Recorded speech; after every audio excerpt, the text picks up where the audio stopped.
Alright, good morning. So, I've been thinking about, well, first off, let me start off with this one video. Alright.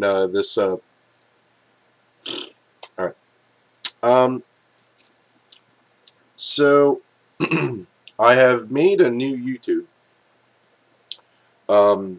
It is going to start housing all of my live gaming feeds and projects that I'm going to start working on with this.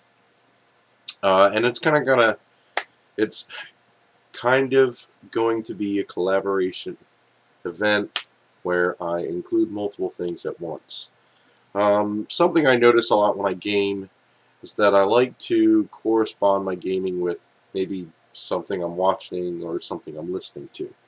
So I'm going to try to include more content geared from that direction, and maybe include some links to other YouTube pages, or even stream some YouTube into a smaller window as I'm gaming.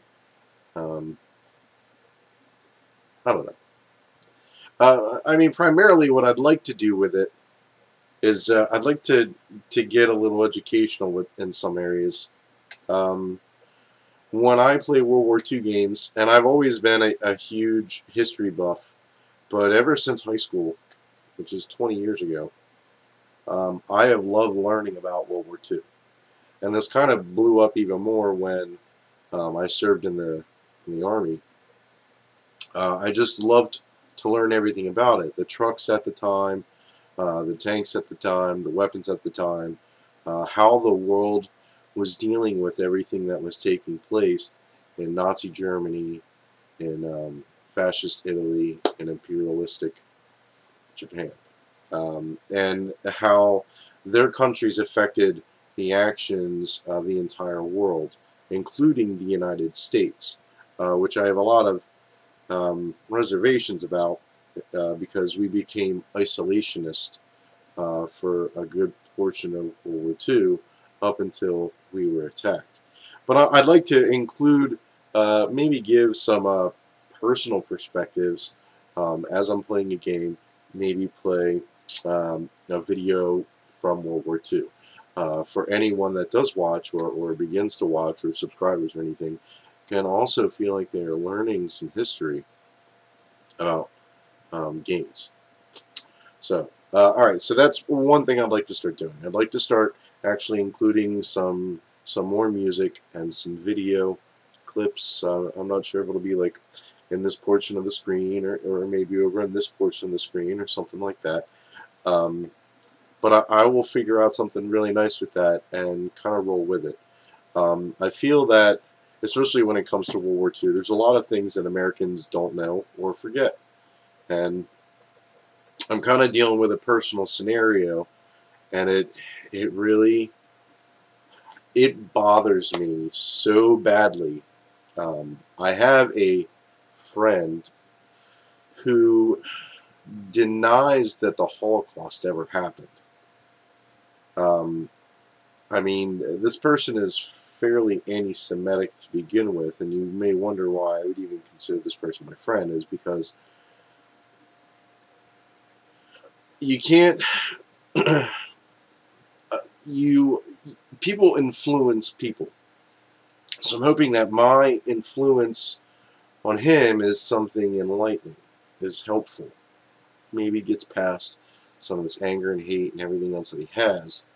And I don't know, lately, I mean, I feel like I need to step away from any kind of relationship with him, but am I just not being strong enough to handle this, and to keep telling him that the way you think is wrong, and what you believe is a lie, and it's just not true.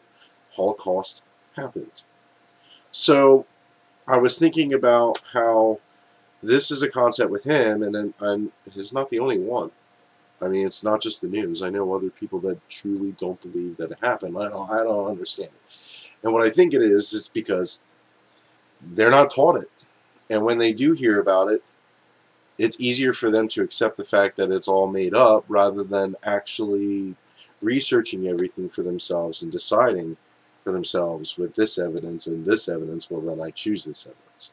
But really what I think it is, I think it's this evidence and no evidence, and then they choose this evidence, and then this becomes nothing. And that's ignorance. This is ignorance. Not knowing anything about this is ignorance. But if you know this, and then you still choose that, okay, well, that's a different scenario. But I truly do feel it is an ignorance to not know something like this. And I want to. I mean, a lot of the material I'm going to show will be sad. It will be difficult. It'll be disheartening. And it should be. It should make you feel this way.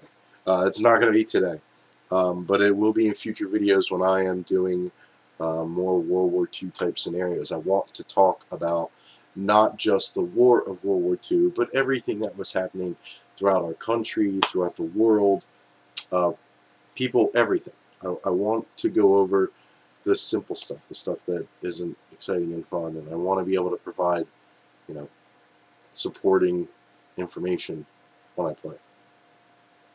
My second project I like to work on, I kind of thought about this a lot today, and the internet is bombarded with brand new games, and everyone is just reviewing brand new games.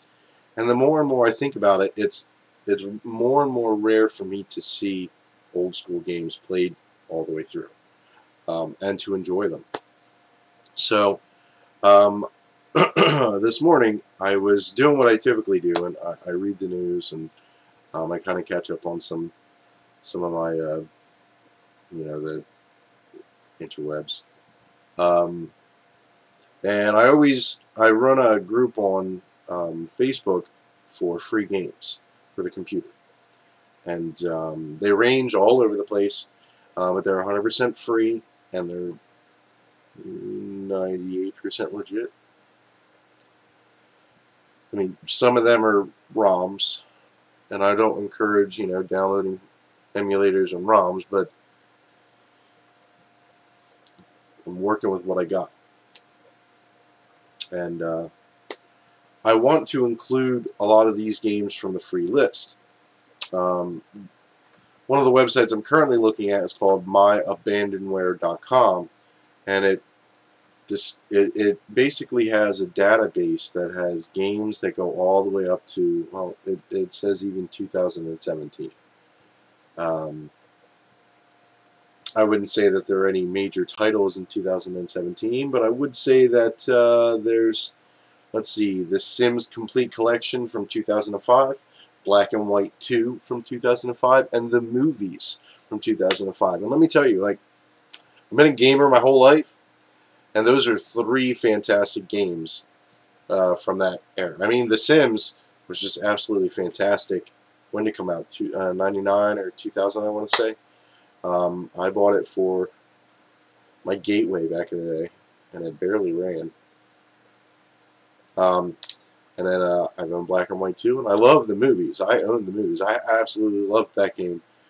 Being able to make a movie from with little actors on a movie set, and you direct, and you kind of send actors here, and they gain experience, and then you move them over here, and you fix up their hair, and you give them new clothes, and you make them look sharp and shiny, and they grow with your production studio. And it was a really fun game. So I think that what I'd like to do is I'd like to categorize and set aside some projects that deals with these type games. Not all of them, because there is a lot. And I'm really more interested in the older ones, like let me find one. Doom 2, Warcraft, Orcs and Humans, Hexen was a good one. The Settlers 2, Theme Hospital, the original Diablo, and I mean, I want to be able to start to finish play through the game. Maybe not like supersize all of my characters or make them absolutely badass, but just to get a foundation of the storylines and some of the basic character premises, and talk about maybe other games during that time that might have influenced or affected. Or I definitely want to play through Half-Life from start to finish again. I loved it. It's Half-Life, hands down, is one of my favorite games. And I'm a Steam boy, but I'm not a Steam boy. I don't fall for all their shenanigans, and plenty of things there I don't like about Steam. But when it first came out, it was revolutionary, and it was quite amazing. Like, there was nothing like Steam at the time, and it was probably the most business-conscious decision that Valve could have made at the time, that just exploded. Steam is made by Valve, who made Half-Life. Basically, I assume at the time they were just making a downloadable, PC-friendly format program that allowed you to buy their games on an online marketplace and download them willy-nilly. And it was a very short list of like Day of Defeat, Source, Half-Life, well, Half-Life Collection. That's Blue Shift and the green one, and all the mods. So many mods. And then Half-Life Source and Day of Defeat Source and Counter-Strike Source, and eventually Team Fortress 2, which came along and beautifully ruined everything. Beautifully. It was Team Fortress 2 is a beautiful game, but when it came along, it changed the source code of Half-Life, not dramatically, but enough that it affected every other Source game and just made them feel funny. And they used that platform to really grow to who they are today. But we're going to go over games like this. And I think that that's going to be another selection and scenario that we do. I would also like to start doing a World War II section. Just World War II category only. And we'll go over every World War II game that I can kind of get my hands on legally. If I'm able, I'll be able to grab some old PlayStation titles and probably run them on emulators like the Medal of Honor series, which I've played them recently, and they're extremely difficult to play because I'm used to. I mean, I played them beautifully when I was a kid, when I was 18 and 19, but now everything has changed now. Sensitivity has changed, the whole shebang. So playing them is difficult. It took me some time. But I'd like to. I'd like to play them, and I would like to also play the historical music and historical video of battles, of fashion, of architecture of the 40s, of the turmoil that the rest of the world was in, the Holocaust. And the Holocaust is extended far beyond the Holocaust to me. It's extended to the slaughtering of Russians and Poles and Gypsies and the mentally disabled and twins and triplets and anyone who wasn't 15/16 of German. I believe that's the chart that they used. Don't quote me on it. So we're going to go over things like that. I'm going to include them into my videos. I'm going to try to set some things up. To anyone watching, I'm looking for some creative collaborators, someone who can do some basic graphic arts on computers, who can come up with some basic ideas, maybe direct me a little bit to doing a better job, because this is an overwhelming undertaking on a brand new dad over the last year. I'm really trying to grow with this and make it more of a hobby. It really has nothing to do with monetary. I'm not really looking to make money off of this.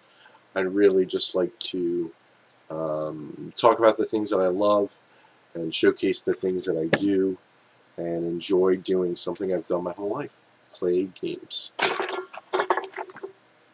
For Father's Day, speaking of which, I hope many of you contacted your dads and wished them happy Father's Day.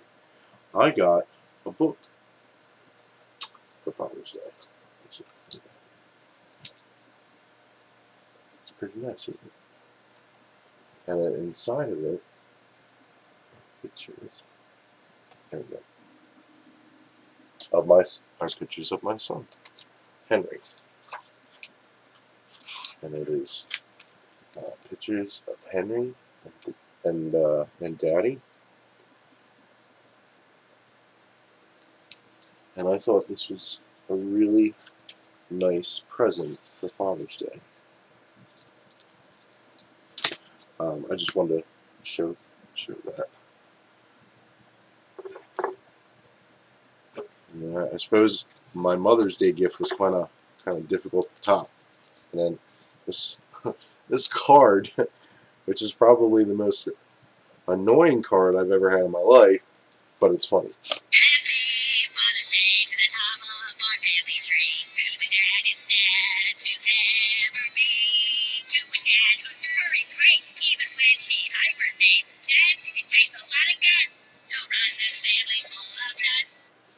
So, I hope many of you out there who are dads had a great day. That was the best part of my day. The rest of my day I spent working a double at work and almost getting into an tiring day. Yeah, so so that's my update video. I'm going to go live again shortly. I don't really have that much time this morning. I've got to kind of put my butt in gear. I'm going to end this part of the video. This is an update. This is what's happening. This is what's going to be happening. But we're going to go live again, and this is live again. And when I come back, I will probably, I'm thinking about Astroneers a little bit more. Probably no more than like half an hour, 45 minutes of some Astroneers, and then I gotta take care of some stuff this morning. So, thank you guys for joining me if you are watching, and if not, I'll catch you in a few.